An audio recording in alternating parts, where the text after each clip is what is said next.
بسم الله الرحمن الرحيم. السلام عليكم ورحمة الله وبركاته. أعوذ بالله من الشيطان الرجيم. بسم الله الرحمن الرحيم. الحمد لله رب العالمين، وأفضل الصلاة وأتم التسليم على المبعوث رحمة للعالمين وعلى آله وصحبه ومن سار على هديه إلى يوم الدين. أما بعد. മുഅ്മിനീങ്ങളെ, അള്ളാഹു നമ്മുടെ ഈ സംഗമം സ്വീകരിക്കട്ടെ. നമ്മുടെ പാപങ്ങൾ അള്ളാഹു പുറത്തു തരട്ടെ. രോഗങ്ങൾ അള്ളാഹു ശിഫയാക്കട്ടെ. മരണപ്പെട്ടവരുടെ ഖബർ അള്ളാഹു സന്തോഷത്തിലാക്കട്ടെ. തെറ്റുകുറ്റങ്ങൾ അവർക്കും നമുക്കും അള്ളാഹു നിരുപാധികം മാപ്പാക്കി തരട്ടെ. നമ്മുടെയും കുടുംബത്തിൻ്റെയും സൃഷ്ട ആയുസ് അള്ളാഹു പൊരുത്തപ്പെട്ട വഴിയിലായി ഇസ്സത്തോടെ സന്തോഷത്തോടെ ദീർഘമായി കഴിഞ്ഞ് ഈമാൻ സലാമത്തായി മരിക്കാനുള്ള മഹാഭാഗ്യം അള്ളാഹു നമുക്കെല്ലാവർക്കും നൽകട്ടെ. ജീവിതത്തിൽ ഒരു പരിശുദ്ധ റമളാൻ നമുക്ക് എത്തിപ്പെട്ടു എന്നുള്ളത് വലിയ ഭാഗ്യമായി തന്നെ കാണണം. ആയുസ്സിൻ്റെ ഏറ്റവും വിലപ്പെട്ട സമയത്തിലാണ് നമ്മൾ കഴിഞ്ഞുകൂടുന്നത്. മഗ്ഫിറത്തിൻ്റെ 10 എന്നാണ് അള്ളാഹുവിൻ്റെ ഹബീബ് സല്ലല്ലാഹു അലൈഹി വസല്ലമ തങ്ങൾ ഈ 10 ദിവസത്തെ, ഈ 10 രാപ്പകലുകളെ നമുക്ക് പരിചയപ്പെടുത്തിയത്. മഗ്ഫിറത്ത് എന്നത് ഭാഷ അർത്ഥങ്ങൾക്കപ്പുറത്തേക്കും ആശയതലങ്ങൾക്കപ്പുറത്തേക്കും മനുഷ്യൻ്റെ മനസ്സ് എത്തേണ്ട ഒരു വലിയ അനുഭവം എന്നാണ് പരിശുദ്ധ പ്രമാണങ്ങൾ ആ പദത്തെ നമ്മുടെ മുന്നിൽ പരിചയപ്പെടുത്തുന്നത്. താൽക്കാലികമായി പാപമോചനം എന്ന് പറയാറുണ്ട് എങ്കിൽ പോലും മഗ്ഫിറത്തിന്റെ ഭാഗമായി സംഭവിക്കുന്ന ഒരു യാഥാർത്ഥ്യം മാത്രമാണ് പാപമോചനം. മഗ്ഫിറത്ത് പരിശുദ്ധ ഖുർആൻ നമ്മുടെ മുന്നിൽ അവതരിപ്പിക്കുന്നത് ഒരു വലിയ മഹാഭാഗ്യം എന്ന രീതിയിലാണ്. അത് ലഭിച്ചാൽ എല്ലാം കിട്ടി എന്നതാണ്. മഗ്ഫിറത്ത് 2-ാമത്തെ 10 ആണെങ്കിലും 1-ലും 3-ലും പ്രാർത്ഥനകളിൽ നമുക്ക് മഗ്ഫിറത്ത് കാണാൻ കഴിയും. മഗ്ഫിറത്ത് തേടുന്നത് 2-ാമത്തെ 10 മാത്രമല്ല, ആദ്യത്തെ 10-ലും അവസാനത്തെ 10-ലുണ്ട്. എന്ന് പറഞ്ഞാൽ റമളാൻ പരിപൂർണമായും മഗ്ഫിറത്തുണ്ട്. നമ്മൾ നിസ്കാരശേഷം ചൊല്ലുന്ന അഷ്ഹദു അല്ലാ ഇലാഹ ഇല്ലല്ലാഹ്, അടുത്ത വാക്ക് അസ്തഗ്ഫിറുല്ലാഹ് എന്നതാണ്. റമളാനിലെ 3 10കളിലും ഈ ദുആ ഉണ്ട്. കൂടാതെ നമ്മുടെ ജീവിതത്തിന്റെ പ്രധാന രംഗങ്ങൾ മുഴുവനും മഗ്ഫിറത്ത് ചോദിക്കുന്ന ഒരു ഘട്ടം കാണാൻ കഴിയും. ഒരു ഉദാഹരണമായി പറഞ്ഞാൽ, ബാത്റൂമിൽ നിന്നും പുറത്തു വരുന്ന ആള് പറയുന്നത് ഗുഫ്രാനക അല്ലാഹുമ്മ അൽഹംദുലില്ലാഹില്ലദീ അദ്ഹബ അന്നി ലദാ വഅഫാനി എന്നാണ്. ഗുഫ്രാനക, അല്ലാഹുവേ നിന്റെ മഗ്ഫിറത്ത് ഞാൻ തേടുന്നു എന്നാണ് അതിനർത്ഥം. വുളൂഇന്റെ ശേഷമുള്ള ദുആ, വുളൂ അവസാനിച്ചു വന്നതിന് ശേഷമുള്ള ദുആ അഷ്ഹദു അല്ലാ ഇലാഹ ഇല്ലല്ലാഹ് അഷ്ഹദു അല്ലാ ഇലാഹ ഇല്ലല്ലാഹു വഹ്ദഹു ലാ ശരീക ലഹു അഷ്ഹദു അന്ന മുഹമ്മദൻ അബ്ദുഹു വറസൂലുഹു അല്ലാഹുമ്മ ജഅൽനി മിനത് തവ്വാബീൻ വജഅൽനി മിനൽ മുതതഖിരീൻ വജഅൽനി മിൻ ഇബാദിക്കസ് സ്വാലിഹീൻ. മഗ്ഫിറത്താണ് നമ്മൾ അവിടെയും തേടിയിട്ടുള്ളത്. തായിബീങ്ങളിൽ, തൗബ ചെയ്യുന്ന ആളുകളിൽ, മഗ്ഫിറത്ത് കിട്ടിയവരിൽ ചേർക്കണമെന്നാണ് വുളൂവിന് ശേഷമുള്ള ദുആയിലും നമ്മൾ പറയുന്നത്. ഒരാൾ ഭക്ഷണം കഴിക്കുമ്പോൾ ഇസ്ലാം പഠിപ്പിച്ച അദബുകൾ പാലിച്ച് ഭക്ഷണം കഴിക്കുകയാണെങ്കിൽ ആ മനുഷ്യന് മഗ്ഫിറത്ത് കിട്ടുമെന്ന് പരിശുദ്ധ റസൂൽ സല്ലല്ലാഹു അലൈഹി വസല്ലം. അപ്പോൾ അത് റമളാനിലെ 2-ാമത്തെ 10 മാത്രമല്ല, നാം വിചാരിച്ച ഒരു പാപമോചനം മാത്രമല്ല. ഭക്ഷണം കഴിക്കേണ്ട വിധം കഴിച്ചിട്ട് ഭക്ഷണശേഷം ഒരാൾ അള്ളാഹുവോട് ദുആ ചെയ്ത് കഴിഞ്ഞാൽ ആ മനുഷ്യന് അള്ളാഹു തആല മഗ്ഫിറത്ത് കൊടുക്കുന്ന, അല്ലെങ്കിലോ ഭക്ഷണം കഴിക്കുന്ന അദബുകൾ പാലിച്ചു കഴിഞ്ഞാൽ. ഇമാം അബൂ ദാവൂദ് അവിടുത്തെ സുനനിൽ ഒരു ഹദീസ് പറയുന്നുണ്ട്, മൻ അക്കല തുആമൻ ഫഖാല അൽഹംദുലില്ലാഹില്ലദീ അത്അമനി ഹാദാ വറസഖനി മിൻ ഗൈരി ഹൗലിൻ മിന്നി വലാ ഖുവ്വ. ഇങ്ങനെ ഹംദ് ചൊല്ലിയിട്ടുള്ള ദിക്ർ ഭക്ഷണം കഴിച്ച ശേഷം ആരെങ്കിലും ഉച്ചരിച്ചിട്ടുണ്ടെങ്കിൽ ഗുഫിറ ലഹു മാ തഖദ്ദമ മിൻ ദംബിഹി, അവൻ അല്ലാഹു പരിപൂർണമായും മഗ്ഫിറത്ത് നൽകി എന്ന് പരിശുദ്ധ റസൂൽ സല്ലല്ലാഹു അലൈഹി വസല്ലം. പിന്നെ നിസ്കരിച്ച് കഴിഞ്ഞിട്ട് നമ്മൾ പറയുന്നത് മഗ്ഫിറത്ത് തേടുന്ന പ്രാർത്ഥന തന്നെയാണ്. നിസ്കാരം കഴിഞ്ഞ് സലാം വീട്ടിയാൽ ഇമാമാണെങ്കിൽ, മെഹ്റാബിലിരിക്കുന്ന ഇമാമാണെങ്കിൽ, അദ്ദേഹത്തിന്റെ മുട്ടുകാല് മഅ്മൂമിന്റെ നേരെ തിരിക്കുന്നതിന് മുമ്പ്, അല്ലെങ്കിൽ കാൽഭാഗം തിരിഞ്ഞ് അദ്ദേഹം ഇങ്ങോട്ട് തിരിയുന്നതിന് മുമ്പ് പറഞ്ഞേ പറ്റൂ 3 വട്ടം അസ്തഗ്ഫിറുല്ലാഹൽ അലീം എന്ന്. അത് മഅ്മൂമിങ്ങളും പറയണം. നിസ്കാര ശേഷം ആദ്യം പറയുന്നത് 3 വട്ടം മഗ്ഫിറത്താണ്, മഗ്ഫിറത്ത് ചോദിക്കലാണ്. അതിനപ്പുറത്തേക്ക് ഇനി പിന്നെയും കടന്നു കഴിഞ്ഞാൽ നിസ്കാരം അവസാനിക്കുന്നത് തന്നെ അല്ലാഹുമ്മ ഗ്ഫിർലി മാ ഖദ്ദംതു വമാ അഖർതു എന്ന് തുടങ്ങുന്ന മഗ്ഫിറത്ത് തേടുന്ന ദുആയാണ്. നിസ്കാരത്തിൽ സുജൂദുകൾ, 2 സുജൂദുകൾ, നിസ്കാരത്തിലെ ഏറ്റവും വലിയ പുണ്യകർമ്മം സുജൂദാണല്ലോ. സുജൂദ് ഉള്ളത് കൊണ്ടാണ് നിസ്കാരം അഫ്ദലുൽ ഇബാദത്തിൽ ബദനിയത്തി കുല്ലിഹ എന്ന പദവി എത്തിയത്. ശരീരം കൊണ്ട് ചെയ്യുന്ന ഏറ്റവും വലിയ സൽക്രമം നിസ്കാരമാണെന്ന് പറയുന്നത് നിസ്കാരത്തിൽ സുജൂദ് ഉള്ളത് കൊണ്ടാണ്. സുജൂദ് എന്ന് പറയുന്നത് നിസ്കാരത്തിൽ ജോഡിയായി ചെയ്യുന്ന ഒരേ ഒരു അമല്, മറ്റൊരു അമലും ജോഡിയായി വരുന്നില്ല. ആ 2 സുജൂദിനെ 2 എന്ന് വരുത്തി തീർക്കാൻ വേണ്ടി അതിൻ്റെ ഇടയിൽ ഫർളായ ഒരു ഇരുത്തമുണ്ട്. അതായത് തൻ്റെ അടിമ യജമാനനായ റബ്ബിനോട് ഏറ്റവും അടുക്കുന്ന സന്ദർഭം എന്നാണ് പുണ്യ നബി സല്ലല്ലാഹു അലൈഹി വസല്ലം സുജൂദിനെ കുറിച്ച് പറഞ്ഞിട്ടുള്ളത്. അള്ളാഹുവോട് അവൻ്റെ അടിമ ഏറ്റവും കൂടുതൽ അടുക്കുന്ന സന്ദർഭമായ സുജൂദിൽ പോലും ഒരു പ്രാർത്ഥനയുടെ അവസരം കിട്ടിയത് അപ്പുറത്തും ഇപ്പുറത്തും 2 സുജൂദ് വെച്ച് അതിൻ്റെ ഇടയിലെ അനർഘമായ നിമിഷങ്ങളുണ്ട്. ഏറ്റവും കുറഞ്ഞ ഒരു നേരം, ആ സമയത്ത് ഒരു കുഞ്ഞു ദുആയുണ്ട്. ആ ദുആയിലൂടെ റബ്ബി ഗ്ഫിർലി വർഹംനി എന്ന് തുടങ്ങുന്ന 7ഓളം കാര്യങ്ങൾ ചോദിക്കുന്ന ഒരു ചെറിയ സന്ദർഭം. അവിടെ ആദ്യം തന്നെ തുടങ്ങിയത് റബ്ബി ഗ്ഫിർലി മഗ്ഫിറത്ത് ചോദിച്ചുകൊണ്ടാണ്. അപ്പൊ ജീവിതത്തിന്റെ നിഖില നിമിഷങ്ങളിൽ റമദാന് പുറമെയും നമ്മൾ ഈ മഗ്ഫിറത്ത് നിരന്തരം അല്ലാഹുവോട് ചോദിക്കുന്നുണ്ട്.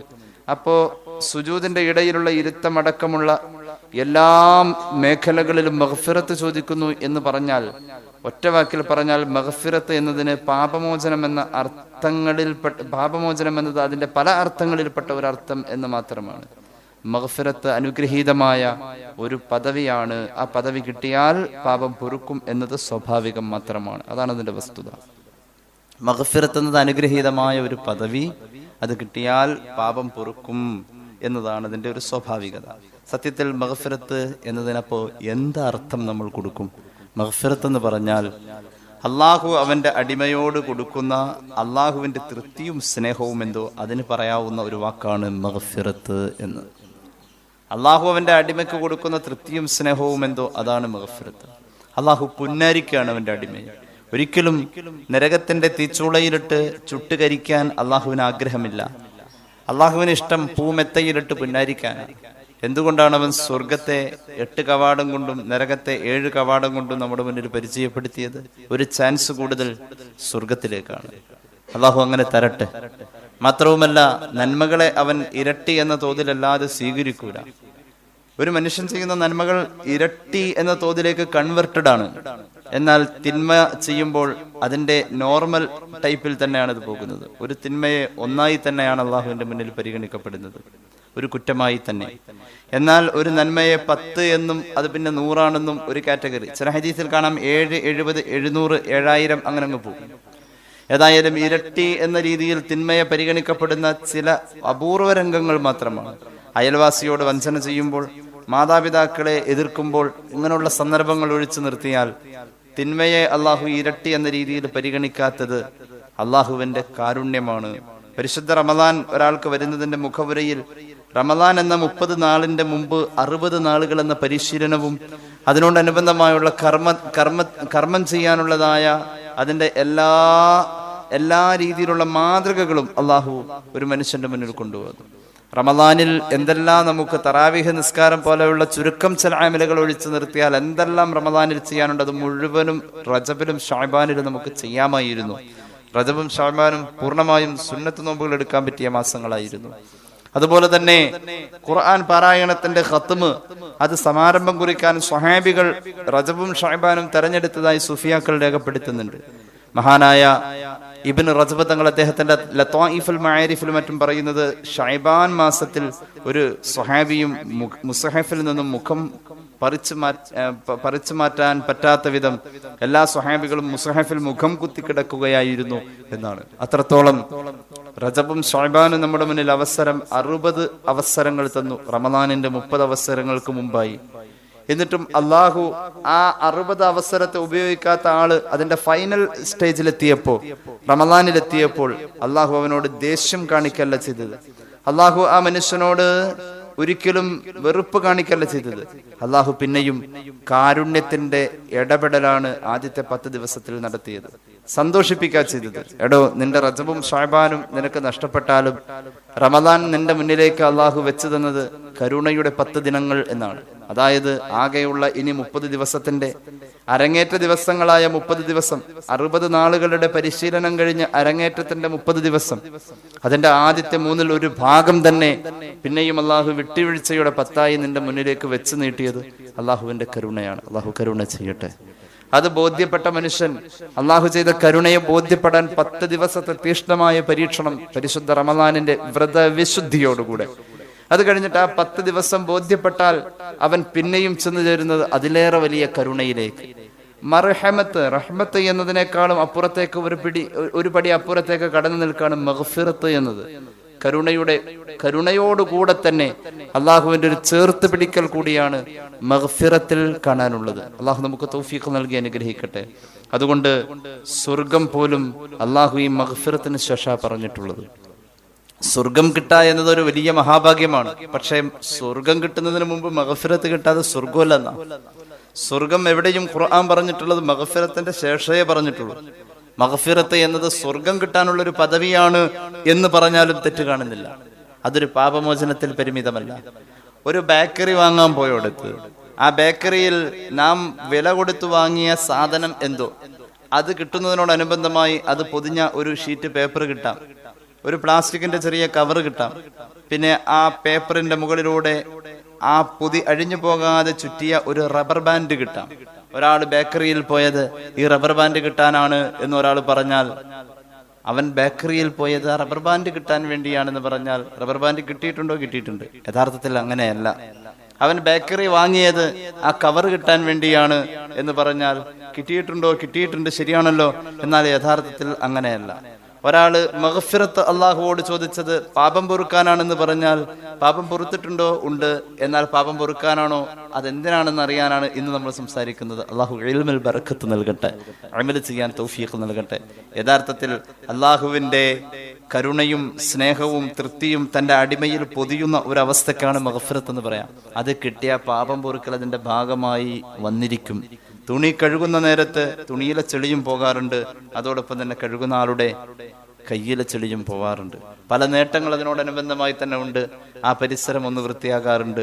ആ കല്ലിലും ഉണ്ടായിരുന്ന ഒരല്പം ചെളി, അതും പോയിട്ടുണ്ട്. അങ്ങനെ ആകെ ഒരു വൃത്തിയാക്കലാണ് ഈ മഗ്ഫിറത്ത്. ആ വൃത്തിയാക്കൽ നടന്നുകൊണ്ടിരിക്കാം. അള്ളാഹു ആ വൃത്തിയാക്കൽ നമ്മുടെ ഖൽബിന്റെ അകത്തേക്ക് ആക്കി തരട്ടെ. പരിശുദ്ധ റമദാൻ ആ വൃത്തിയാക്കലിന് വേണ്ടിയിട്ട് നിശ്ചയിക്കപ്പെട്ട നാളുകളാണെന്ന് ഖുർആൻ പറയുന്നു.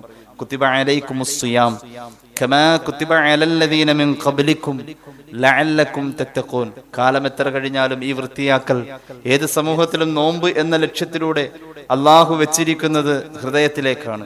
അള്ളാഹു നമുക്കെല്ലാവർക്കും നസീബാക്കട്ടെ. സ്വർഗം പോലും, അള്ളാഹുവിന്റെ സ്വർഗം പോലും ഒരാൾക്ക് കൊടുക്കുന്നത് ഈ മഗ്ഫിറത്തിന്റെ മഹാപദവി കിട്ടിയ ശേഷമാണ്.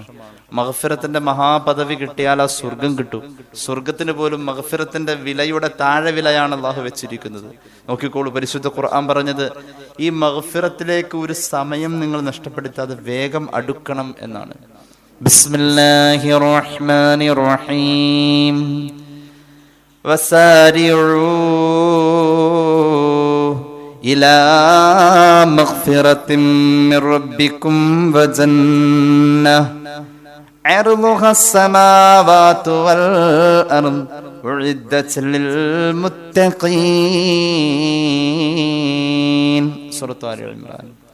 നിങ്ങൾ ധൃതി വെക്കണേ. ഇലാ മഗ്ഫിറത്തിൻ മിർ റബ്ബിക്കും.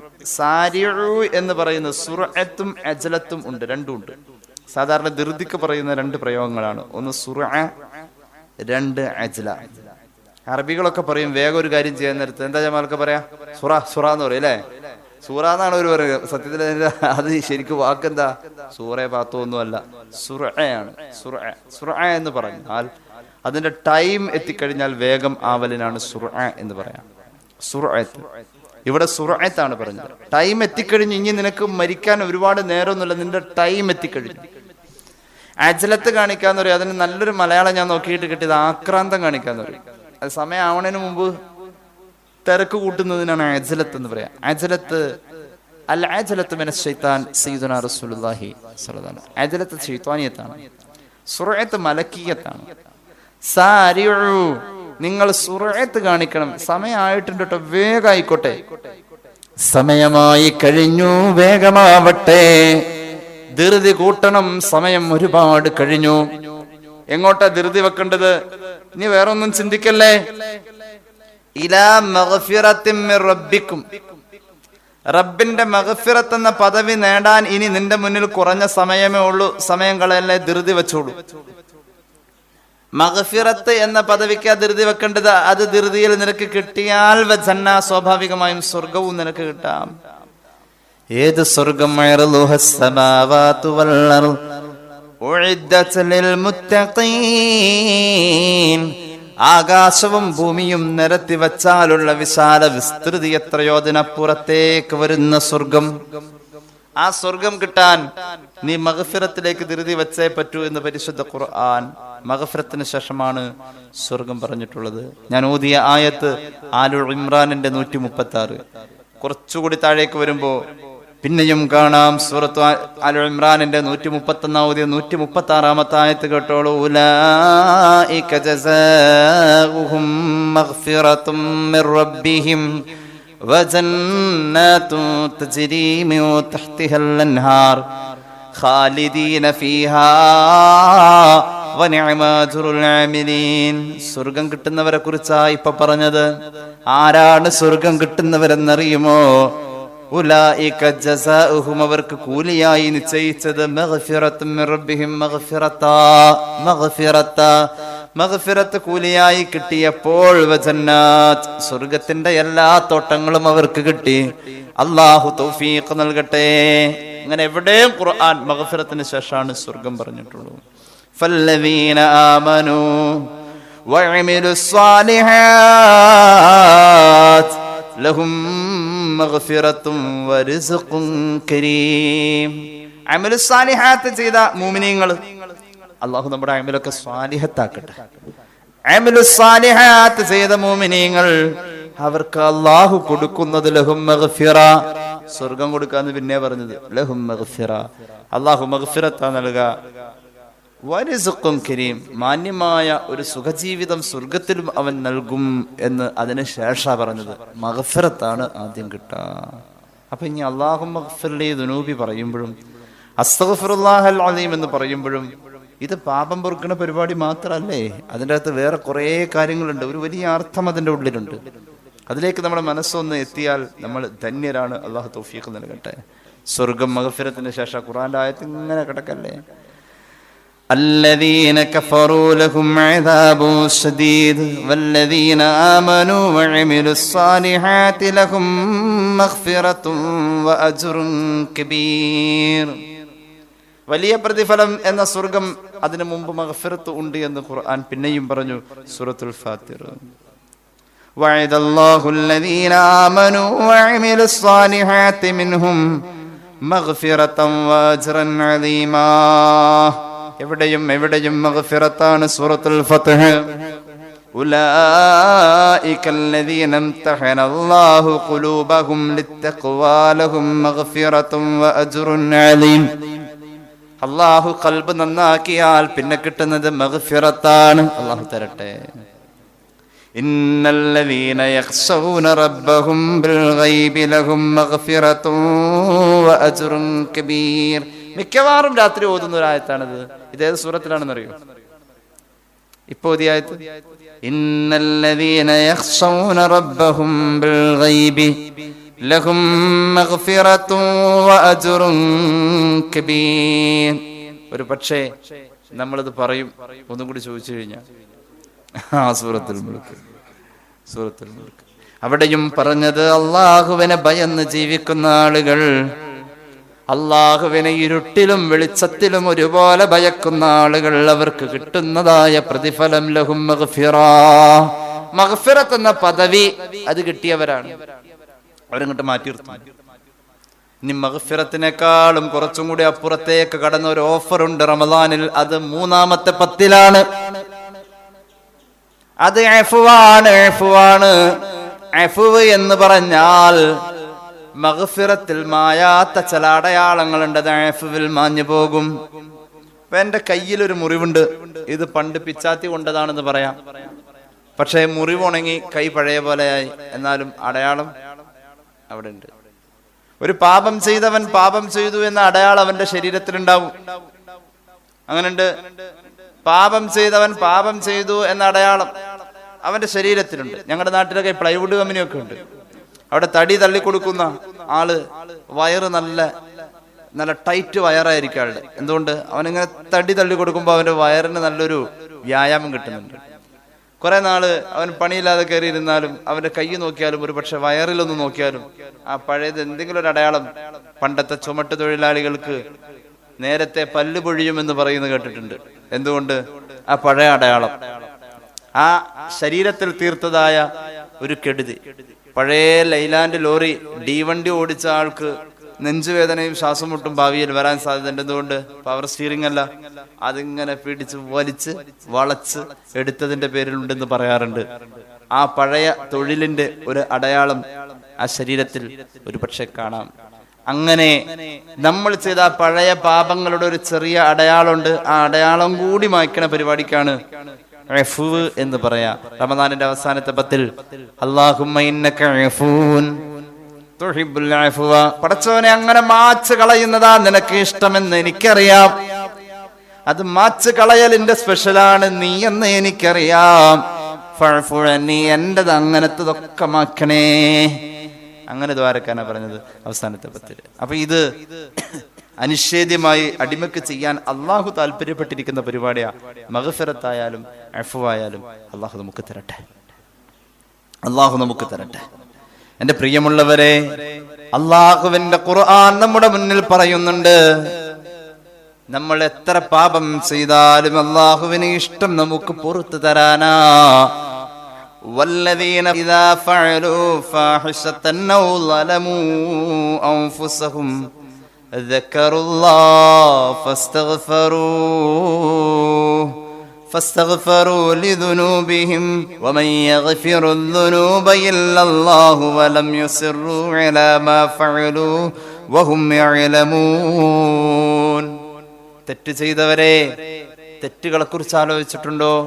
തെറ്റുകൾ ചെയ്തതെത്രയെന്ന് നമ്മൾ മറന്നാലും ഇത് പൊറത്തു തരുന്ന അള്ളാഹുവിന്റെ ഏതെങ്കിലും ഒരു കരുണയെ നിങ്ങൾക്ക് ഓർമ്മ വരുന്നുവെങ്കിൽ നിങ്ങൾ അള്ളാഹുവോട് ഫസ്തഗ്ഫിറൂ ലിദുനൂബിഹിം, പാപം പൊറുക്കാനൊന്ന് ചോദിക്കാൻ അവൻ കാത്തിരിക്കുന്നു എന്ന് ഖുർആൻ. അള്ളാഹുവിന് ഇഷ്ടം അങ്ങനെയാണ്.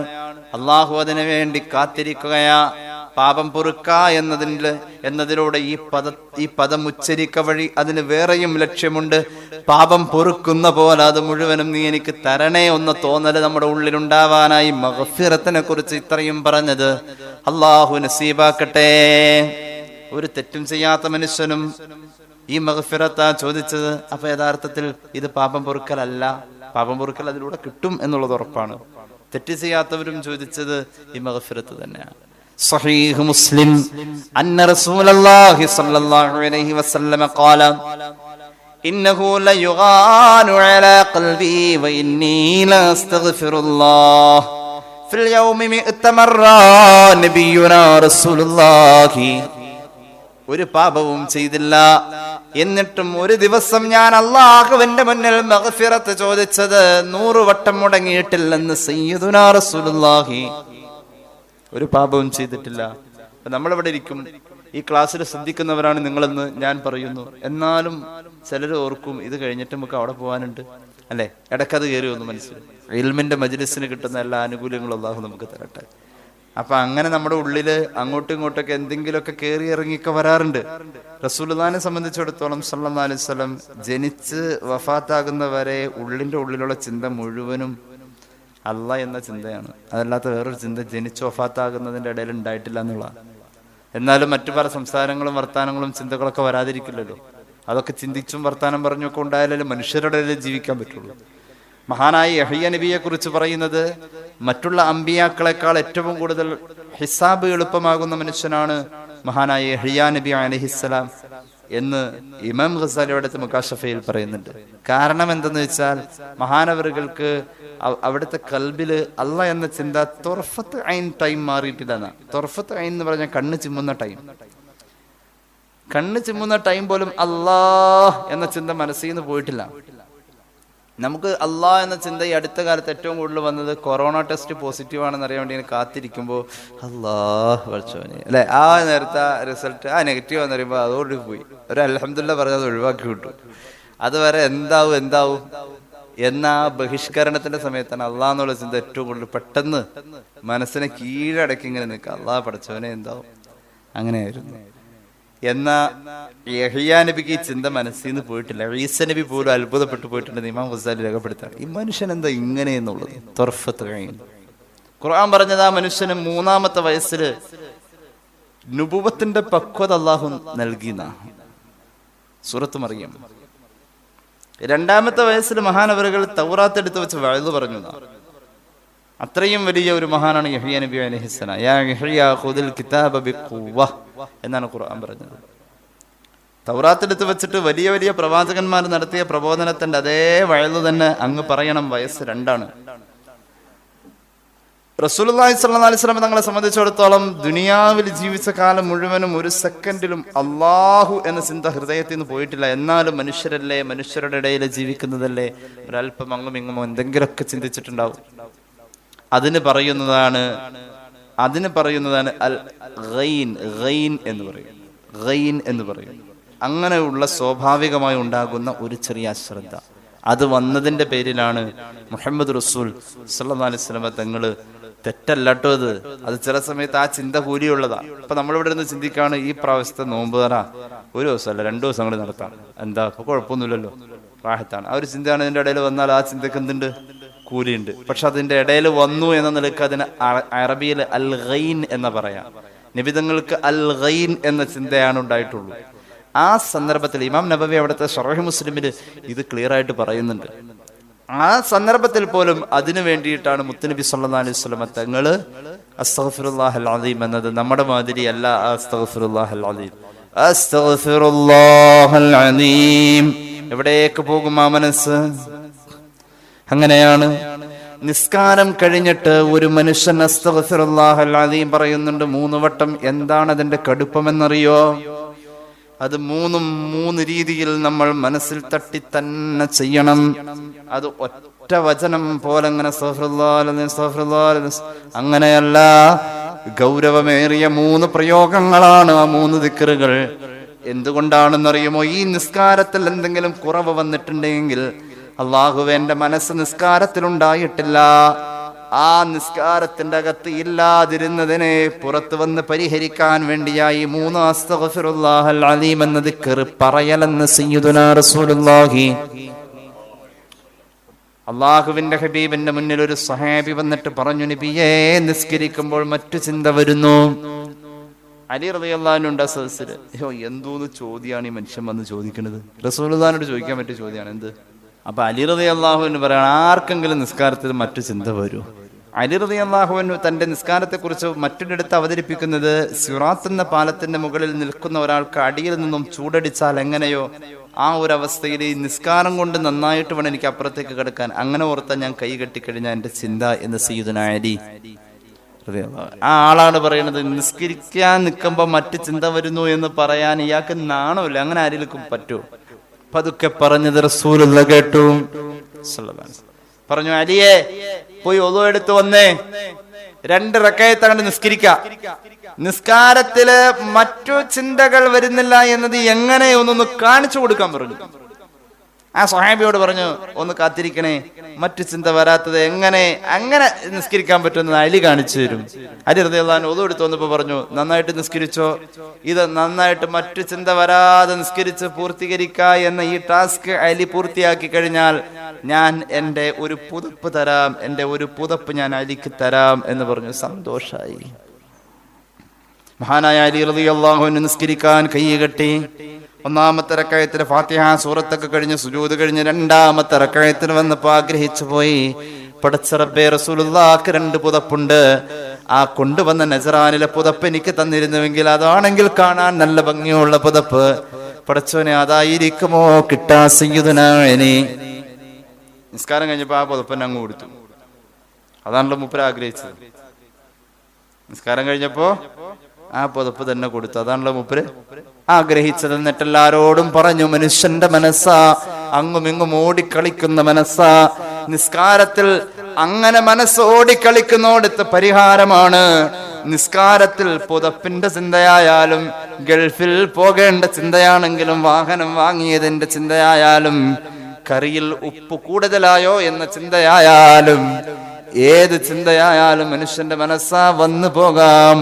നിസ്കാരത്തിൽ സലാം വീട്ടിയ ഉടനെ മനസ്സിൽ തട്ടി 3 വട്ടം ചൊല്ലിക്കോ, അസ്തഗ്ഫിറുല്ലാഹൽ അലീം, അസ്തഗ്ഫിറുല്ലാഹൽ അലീം, അസ്തഗ്ഫിറുല്ലാഹൽ അലീം.